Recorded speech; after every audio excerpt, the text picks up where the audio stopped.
everybody, and welcome to day 4. I'm Kevin, I lead product at OpenAI. So yesterday we launched Sora, and the demand has been off the charts. The team was working late last night. They were in already this morning. We are doing everything we can to get you access to Sora as soon as possible, and we can't wait to see what you create. Today, though, we're talking about Canvas, which is a product that we've had in beta for Plus users for the last couple months. Canvas allows you to collaborate with ChatGPT on writing and coding that goes beyond simple chat. So we're launching 3 things today. First, we're bringing Canvas to everybody and integrating it into our main model so it just works.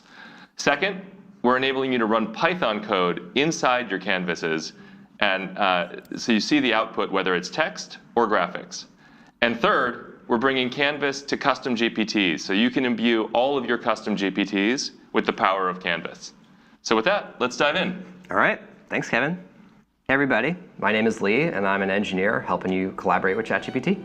Hey, everyone. My name is Alexi, and I'm also a product engineer working on ChatGPT. So, Lee, are your kids excited about Christmas coming up? Oh, boy, yes. I thought it'd be fun if we could maybe make a story for them, Christmas story, and use Canvas. Try it out. Yeah, let's check it out. OK. So if I go to ChatGPT, you'll notice starting today, there's a new button in the Composer that lets us see all the tools available, one of which is Canvas. So I'm going to click that.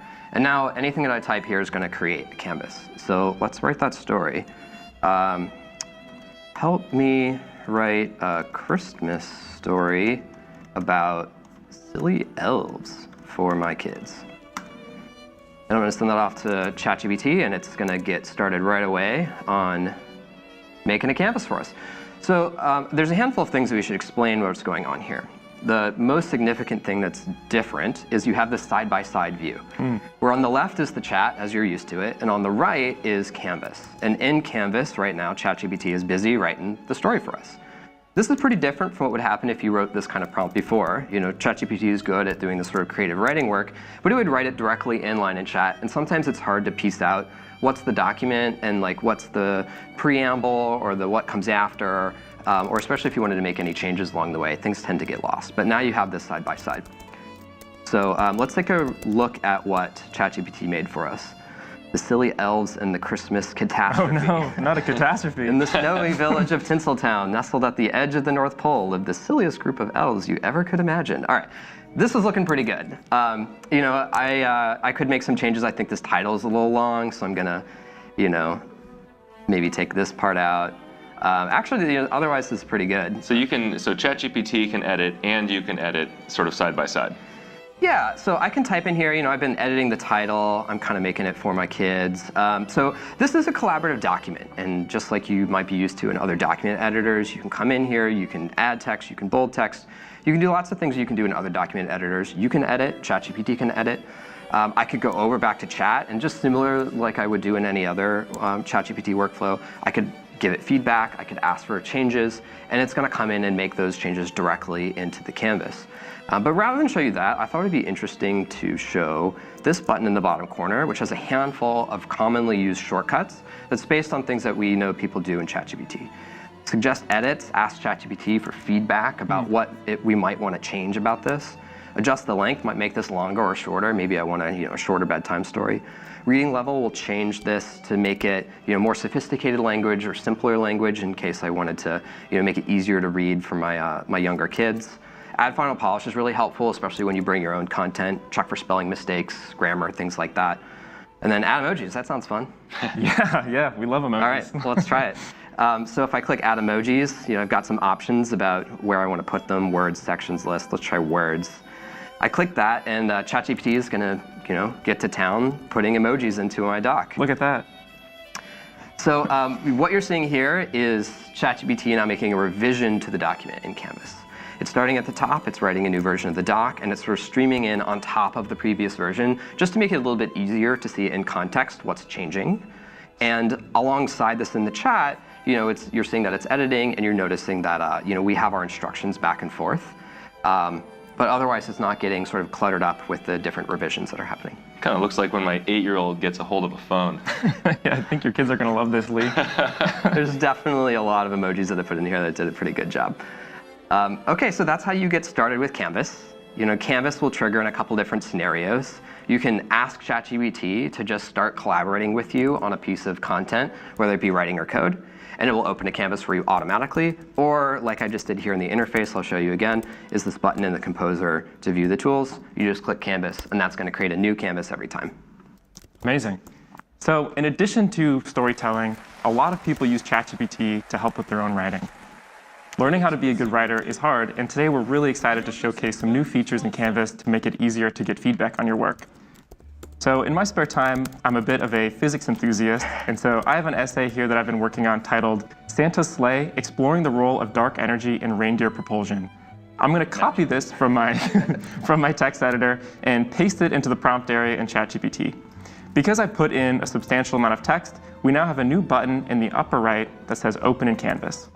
If I click this, the content from the prompt is put into the canvas, and this is the same editable surface that Lee was demonstrating. So could you bold that title maybe? Yeah, so I can go in here and make a change if I wanted to before I send it off to ChatGPT. But so this hasn't been sent yet. So when you made that bold change, what just happened? Correct, yeah, this is all still a draft document. Yeah. So until I send a message, I can edit it as much as I want. And ChatGPT hasn't seen it yet. And it's attached to the composer. Exactly. So I'm going to go in here and I'm going to ask ChatGPT, can you leave some comments on my essay from the perspective of my physics professor? Nice. OK, so maybe it's going to give you some technical tips. Yeah, hopefully. We'll see what it comes back with. But previously, it would be hard to connect what the feedback ChatGPT is giving you to your own work because it would all be inline in the chat. But now with Canvas, ChatGPT is able to select specific portions of your work and leave comments inline, which makes it really easy to connect what the suggestions are to your work. Yeah, I'm looking at these. These are pretty good feedback. Consider linking this introduction more explicitly to the scientific exploration of dark energy to immediately establish the physics connection. But it didn't just respond to that in chat. It selected Santa's sleigh and his flying reindeer have long fascinated people, blending mystery and magic. Okay, so it's like picking out sentences that it wants to give you feedback on and then writing the specific feedback per sentence. Exactly, and helpful. Each of these comments I can have an apply button. And so clicking apply would allow ChatGPT to go through and apply the edit as it sees fit. And of course I could then reject that edit if I wanted to. But since this is my own essay, I'm gonna go in here and make changes on my own. So I like this comment. You may elaborate briefly on why dark energy is mysterious to provide context. I'm going to say we don't know, why the universe expands, and we don't know why Santa is so fast in his sleigh. I'm curious about these. Cool. The mysteries of the universe. The mysteries of the universe. I'm going to dismiss this comment because I feel like I've addressed it. Yep. And when I'm ready to take my essay out of ChatGPT, I can click this copy button and send it off to my professor. Great. I'm sure your professor is going to love these changes. This is some cutting edge research here. But in addition to writing in ChatGPT, we know a lot of people also use it for programming. And we've made some really exciting improvements to programming in Canvas as well. Let's check it out. So I've also been helping Santa with some logistics for toy manufacturing, and I've been learning some data science tools in Python. So you're an OpenAI engineer. You're also a dark energy researcher, and you're helping Santa with logistics. Yeah, I mean, Santa can be everywhere at once. We really try to as well here at OpenAI. Okay, got it. So I have some example code that I've been working on locally. So this is my local IDE, but something's not working, and I want some help debugging it. I'm going to copy that and then paste it into ChatGPT. I see the same Open in Canvas button. I click that, and now I have a canvas open, but this time it's actually a code editor. So ChatGPT has recognized that this is Python code. I get Python syntax highlighting, and even some basic autocomplete. Nice. I know this code isn't working, so I'm going to ask ChatGPT, can you help me debug this code? What might be going wrong? Meet Cheryl. Hey, ChatGPT sees the code, looks like it identifies that plot.label does not exist in matplotlib. It provides an example corrected code. We could trust this and take it back locally, but one of the new features we want to demonstrate today is the ability to actually run your Python code within Canvas. So in the upper right, we have this button titled Run. Let's see if ChatGPT finishes. We'll click Run and see what happens. click run, and it looks like right away, actually, we see that label is not defined, so ChatGPT was correct about that. We see the exception, and right away, anything in the console is shown to ChatGPT. So ChatGPT sees this exception, and it actually leaves a comment on it. And it looks like this corroborates what ChatGPT expected in the because chat. label is not a valid function in Matplotlib. You might likely use title instead. This is great. I feel like I'm always trying to learn new libraries, and this is exactly the kind of error I get all the time, just like forgetting the API for something. And it's pretty amazing that it just picked that out right away. Yeah, and just like comments in the document, there's a fix bug button to let ChatGPT fix it for you. So when I click fix bug, we show ChatGPT the exception and your code, and it's able to edit the canvas to make that correction. That was pretty fast, so maybe we want to see like exactly what ChatGPT changed. Yeah. And there's this great show changes button in the canvas header. Clicking that will give you an inline diff that should be familiar to people who use Git to show you exactly what changes were made. That's cool. And show changes works not just for code, but for documents as well. Exactly. Yeah, works across both of the editors. So now that we have this fix in place, we can try clicking run to see if it works now. And wow, that was fast. It's really fast. Have our line chart now rendering in the console. So can you explain a little bit about exactly what happened? Because that Python execution happened very quickly. Yeah, so within Canvas, we actually load a WebAssembly Python emulator, which allows us to load almost any Python library and run your code almost instantly. So you get immediate feedback. You can collaborate with ChatGPT effortlessly and really have a tight feedback cycle all within ChatGPT. Including generating graphics. Including generating graphics. So Santa particularly is interested in some Sankey flow diagrams to kind of track how toys are flowing through his... Sankey, those are the ones where there's like arrows in and arrows out. Honestly, I'm not even sure. If Santa asked me for this. Yeah. I'm trying to learn. He's always challenging us. I'm going to ask ChatGPT to add a Sankey flow diagram for Santa's toys. Please use appropriate colors. See if we get something Santa themed. Interesting. So ChatGPT is going to go through and edit our code again, and now it's adding example 2, a Sankey diagram. Cool, so we got total toys, delivered to children, distributed to stores, defective. Okay, so it's added a handful of lines of code, creating a Sankey, adding data, finishing it, and then saying show. Yeah, let's try running this. Oh no, looks like there's been a problem with the colors, but ChatGPT has an idea of how to fix that. Use a single color per flow. Let's try it. Let's try it. This is kind of awesome because this is exactly what happens when I'm trying to learn something new is I will go search for example code, I'll run it, it inevitably won't quite work, and then I will try again, and then go through this loop and try to read the inscrutable Python errors and figure it out for myself.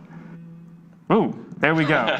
All right, looks like maybe Matplotlib has some bugs in its Sankey layout, but we got a graphic, so there we go. We got a graphic, and we can keep refining this with ChatGPT, even dragging this image into the prompt area if you want to show ChatGPT exactly what this image looks like to help refine. So those are some of the new programming features in Canvas. Amazing. All right, there's one last thing that I want to show, and that is bringing Canvas into custom GPTs. So GPTs, in case you're not familiar, are a way to give ChatGPT custom instructions, custom context, and a lot of really distinct and specific behavior to whatever particular task that you have at hand. And then you can share them with other people so they can benefit as well. There's a GPT store full of these things. They're really interesting. And I decided to make one for Santa. You know, Santa gets all these letters, and he has to respond to all of them. And I figure that's got to be a lot of work. And it might be helpful if you just had, you know, just like a first draft, something to start with. He could decide if he likes or didn't like it. He could edit. He could go from there and then send on his. So you're also part of North Pole operations. I can neither. Both of you. I can neither confirm nor deny this. All right. If Santa comes out with a frontier model, I'm going to be very suspicious. So Alexei, I happen to notice that you wrote your letter to Santa and left it out on your desk. Oh, I meant to mail that already. I can't believe you found it. Yeah. Well, I snapped a picture of that, and I figure maybe we could use that as a bit of an example here. So let's bring that, if I can figure out how my mouse works. OK, there we go. So we've got our picture into ChatGPT. Let's open it up real quick just to get a look. A bike, a GPU, and some dark matter. That tracks. All right. Yeah, that's Alexei right there. That looks like my letter. OK. I also figure Santa has some context on, whether you've been naughty or nice. That's, one of the things that he keeps track of. And in addition to taking a picture of the letter, we probably want to add that in. So I'm going to let Santa Drafter know that Lexi's been nice this year. Really appreciate that, Lee. Yeah. OK, Alexi has been nice this year, so let's send this off to our custom GPT. And hopefully we'll get back a canvas. All right, here's our custom GPT starting to write out our letter. Nice. It says, "Dear Alexi, ho, ho, ho, thank you for your letter." I put a big smile on my rosy cheeked face. Let's see, what do we have here? First off, a new bike. Excellent choice. All right, looks like you're getting that bike. Great. H100 GPU, Mrs. Claus tells me it's quite the powerhouse running AI models. The elves in the tech workshop are tinkering away on that one for you as well, so that's promising. And dark matter, Santa's admitting that might even beyond his capabilities in the toy factory. So it sounds like maybe you shouldn't get your hopes up for that one. Yeah, I don't know how you put that one in a stocking either, so. But this is a pretty great first draft, and Santa could come in here and change this up as much as he wants, make edits as much as he wants, and then as soon as he's ready, write this out in his characteristic handwriting style and send this letter back out to you. Hopefully this will save Santa some time. And so, we should talk a little bit about what's actually happening here. You might have noticed that I didn't click the canvas button. I didn't mention to create a canvas. It just made a canvas. So this is an example of ChatGPT determining that canvas would be the right thing to do, but I had to know to do that. Yeah. Well, when I built this custom GPT, I put that in the custom instructions. So do you guys want to see how I made this? Yeah, could you show? Yeah, please.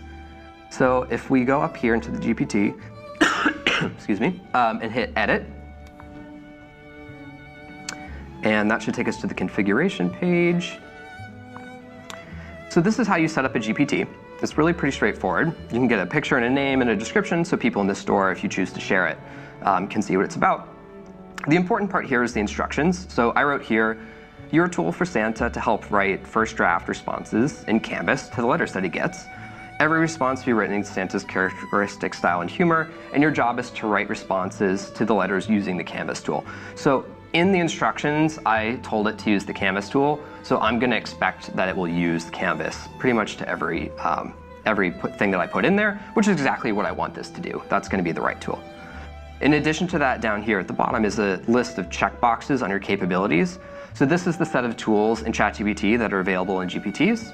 And there's the new one here, Canvas, which is starting as we roll out today, will be on by default for new GPTs. Existing GPTs, we're going to leave this off. That way we don't disrupt the behavior of any existing GPTs that people have created. But if you want to add Canvas to your existing GPT, very easy to do that. You just go into this configuration screen, you'll see that checkbox, and you can check it. And then you'll have Canvas available in your GPT. Amazing. Yeah. So this is Canvas. That's the handful of things we wanted to show you today. We've got Canvas rolling out to all web users, regardless of plan, as a default experience in 4.0. So whether you're on a free plan or a paid plan, you'll have Canvas. We've got using your own content in ChatGPT, or using your own content in Canvas. We've got code execution, and we've got Canvas and custom GPTs. It's awesome. So we're super excited to see what you do with it. Like Lee said, we'll be rolling this out today. Before we go, though, let's end with a Christmas joke. Okay. Are you ready? Yeah, we're ready. All right. How does Santa take photos? All right, let's hear it. With a North Polaroid. All right. See you tomorrow, everybody.